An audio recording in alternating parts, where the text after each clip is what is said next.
žinyboms, vyriausybei su užsienio valstybėmis, kai reikėjo pristatyti Lietuvos reikalus, megzti santykius. Tai šita talka buvo neįkainojama. Įdomu, kad Europos Bendrijos, dabartinės Europos Sąjungos sostinėje Briuselyje buvo galimybė veikti taip pat šitam politiniam lygmenį. Ir štai užuomazga Lietuvos atstovybės prie Europos Bendrijų būtent čia ir atsirado 90 metų pabaigoje. Tai iš esmės ambasadoriaus Adolfo Venskaus pastangomis.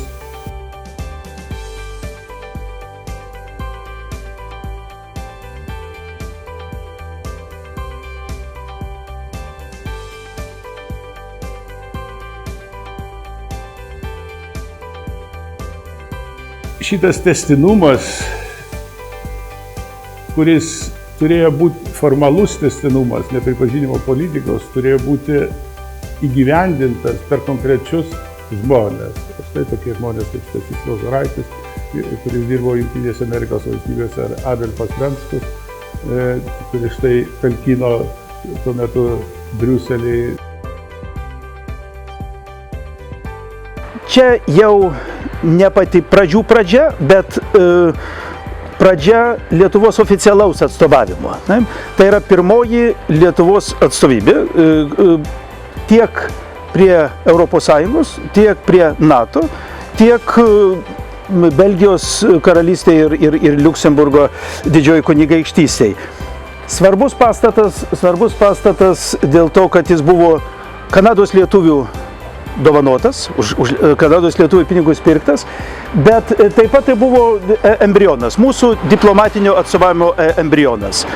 Du ambasadoriai, ambasadorius Venskus, sėdėjo pirmam aukšte ir atstovavo tiek Europos Sąjungoje, Europos institucijoje, Europos ekonominėje bendrijoje tuo metu, tiek ambasadorius Kuris, jau antrame aukšte, ir toks buvo, pirminis Lietuvos diplomatinis atstovavimas. Prieš tai be abejo buvo mūsų informacinis biuras, bet jeigu kalbam tikrą oficialų atstovavimą, 91 metų pabaigoj, 92 metų pradžioj, man atrodo, ar vasario ar kovo mėnesį vyko įkurtuvės su dviem ambasadoriais, dviem atstovybėm, čia Moris Lietar 48.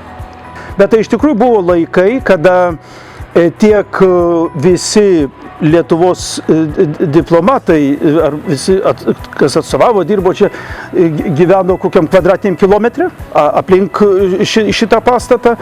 Vienas didelis, taip sakant, namas ten, kur 3 ar 4 šeimos gyveno. Čia už kampo, žinau, kolegas, kiti. Reiškia, iš tikrųjų buvo vienas kvadratinis kilometras. Čia buvo žaidžiamas krepšinis, čia šitam koledže.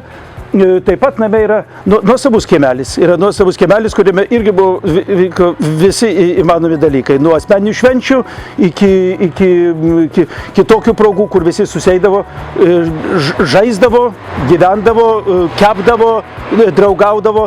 Šis pastatas prakalbtų, ta prasme, jis yra matęs visus pirmuosius valstybės vadovus, pirmuosius vizitus, pirmuosius apsilankymus, tikrą to žodžio prasme mūsų pačius pirmiausius žingsnius tiek Europos Sąjungoje, tiek NATO.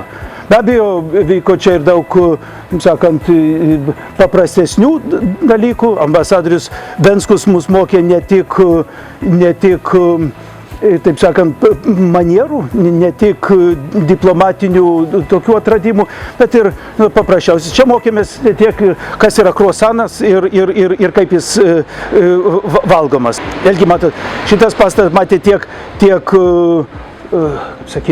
valstybinės pareigas tada, aukščiausias pareigas ėjusių žmonės, bet taip pat ir tuos, kurie tik tada pradėjo savo kelią. Tai tiek prezidentė Grybauskaitė gerai atsimintų, reiškia, savo vietą netoli židinio, tiek dabartinis ministras, dabartinis Europos Sąjungos atstovas Maskvoje Vygaudas Ušackas ir kiti.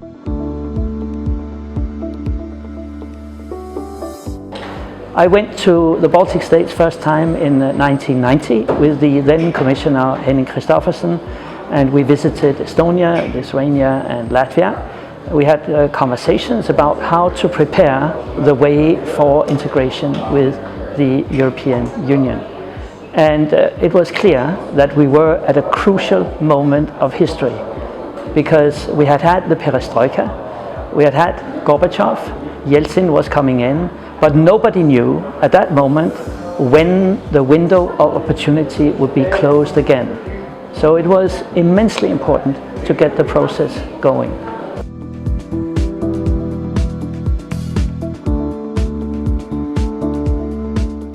Jeigu Marijos Lietaro pastatas buvo mūsų pirmųjų žingsnių, mūsų pirmųjų atradimų pastatas, tai čia, Avenue Saint-Bonnier, buvo mūsų, sakykime, tokio, proveržio, mūsų paieškos, reiškia, kaip prasibrauti, kaip prasiskverbti Europos dalykus, pastatas, taip pat mūsų, ir skaičium padidėjimo, reiškia, kažkokiu tai momentu tas senasis pastatas dviem atstovybėm darėsi per mažas ir ryškėjant narystės perspektyvai, ryškėjant dėrybų perspektyvai, persikėlėm čia, ambasadorių Venskų keitė ambasadorius Čičinskas. Ir būtent tam laikui teko tiek mūsų paraiškos stojimui į Europos Sąjungą datos, tiek ir visas pasiruošimas. Aišku, ir tam tikri pergyvenimai, tam tikrios nesėkmės. Sakykime, tai, kad Lietuvos, kad mes nebuvom pakviesti į pirmą narystės į bangą, teko išgyventi čia, bet lygiai taip pat čia išgyvenom ir taip sakant, pasivyjimo ir jau taip sakant, stojimo į dėrybų vagą metus. Now, we should not be mistaken. There were many in Europe, in the European Union, that just wanted a small enlargement. Poland, the Czech Republic, Hungary. That was the big discussion. Why go further? Why provoke Russia? Why actually trying to eat a bigger bread than we can actually digest? There had been a resistance for a long time from the member states with this enlargement process. And suddenly the cork was out of the bottle and let's go and see what we can do. And then we had a Swedish presidency in 2001 who said, this is a priority for us, just bring it on.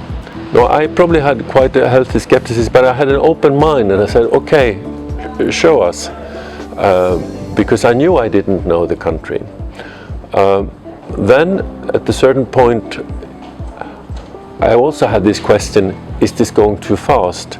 And we need to be careful with our own credibility.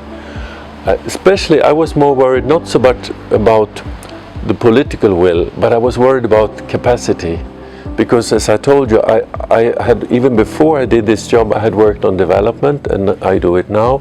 And I know that people and institution and these sort of things, that's not something you just do because a politician takes a decision and then you sign a paper and then you go. No, that takes time. And the EU rules are quite difficult for certain things. They require a lot, the internal market, what you have to be able to do, to have mutual recognition of products and all of this infrastructure in terms of people and institutions. And the government was very willing to sign on all these things. Yes, we will build this institution and we already have a pilot project here and we were financing with the FAR program and so on. But I had to ask myself, yes, but do these people understand what those words are? Have they been having time to train them and so on? So this is where I maybe had some doubts.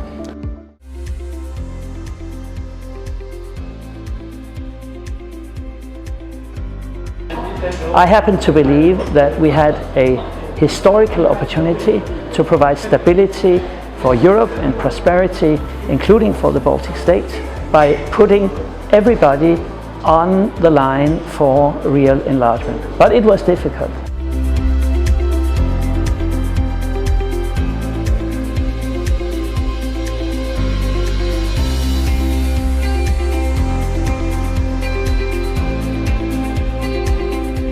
So we had a lot of explanatory work to do inside the Commission inside DG Enlargement, but also in the sectoral parts, in the line DGs, in the other parts of the Commission, and then with the Member States.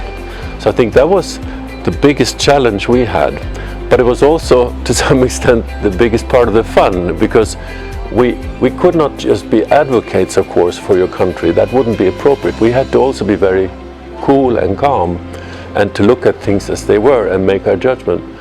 At the end of the day, I think we managed to put in front of the politicians a piece of analysis that was very clear, that all of them had the potential.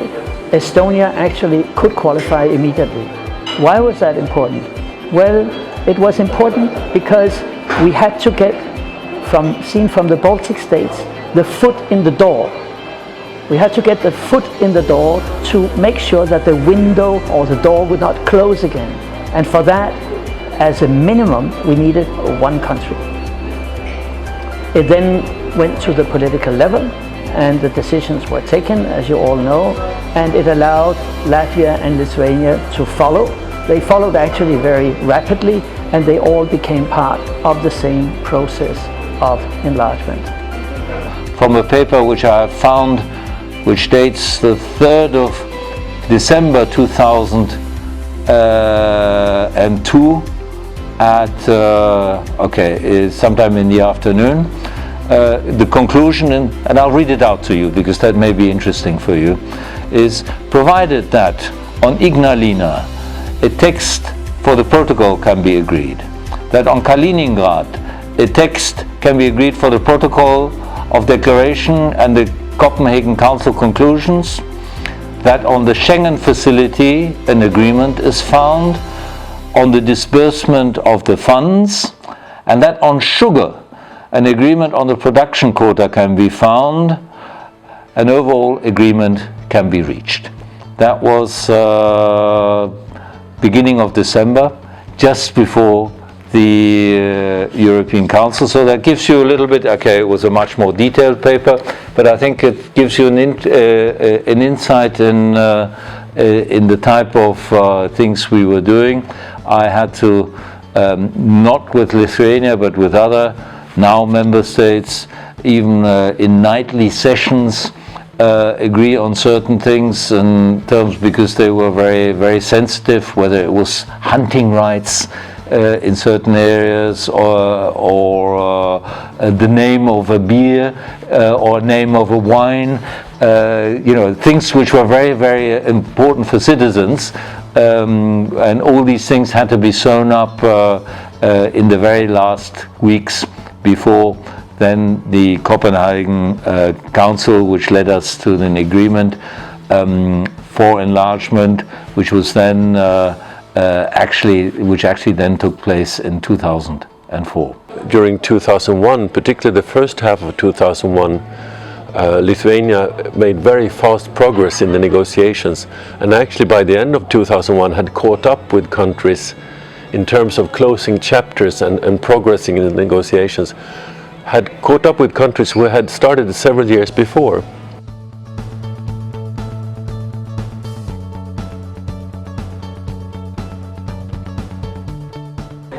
Now, history has shown that the Baltic states have actually been a very, very successful contribution to the European Union.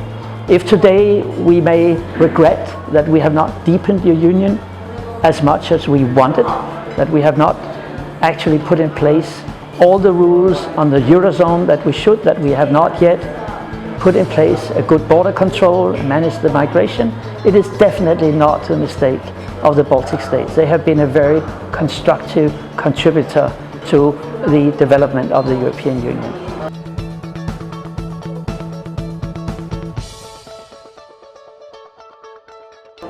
So congratulations with the 25 years of anniversary. It is fantastic, and I feel that I have just a little bit of a contribution that has been made, and that makes me feel warm and happy. Ir dabar, kai žvelgi jau po 25-mečio, gali tik didžiuotis, kad Lietuva sugebėjo atsiunti savo jaunus žmonės, tuo metu daugiausiai jaunus žmonės, kurie dabar jau yra subrendę diplomatai, kurie štai neseniai sugebėjo atlaikyti tikrai sunkų darbą, pirmininkavimą visai Europos Sąjungai ir iš tiesų atlaikė tą sunkų, milžinišką tiesiog darbą labai garbingai, labai ryžtingai. Ir ta mokykla, kuri buvo prieš 25 metus, tą patirtį subtilios, tokios išmintingos diplomatijos, kurią perėmė šitie jauni žmonės iš mūsų veteranų laukusių 50 metų Lietuvos laisvės ir sukūrė pagrindą tai diplomatiniai tarnybai, kurią iš tiesų galime didžiuotis.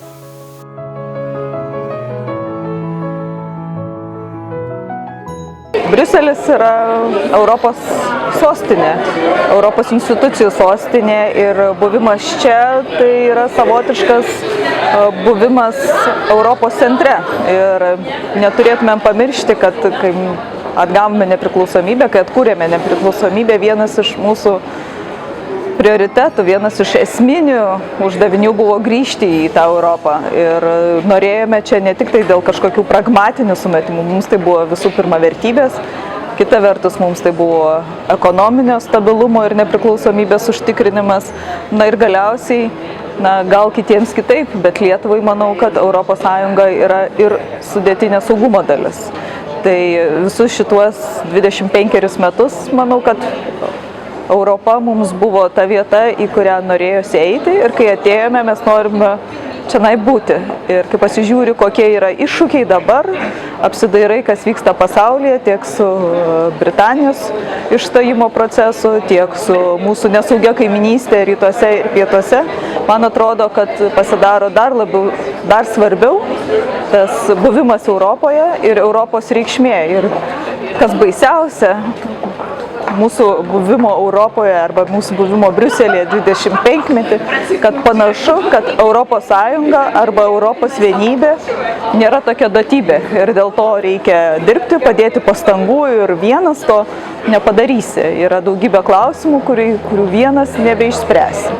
Ir manau, kad tai yra tas atsakymas, kad nors ėjome ilgą kelią, kad taptumėm ES nariais, jais tapome, pirmininkavome ES, įsivedėme eurą, atrodo labai daug padaryta, bet tam, kad visą tai išlaikyti, toliau reikia tęsti pastangas.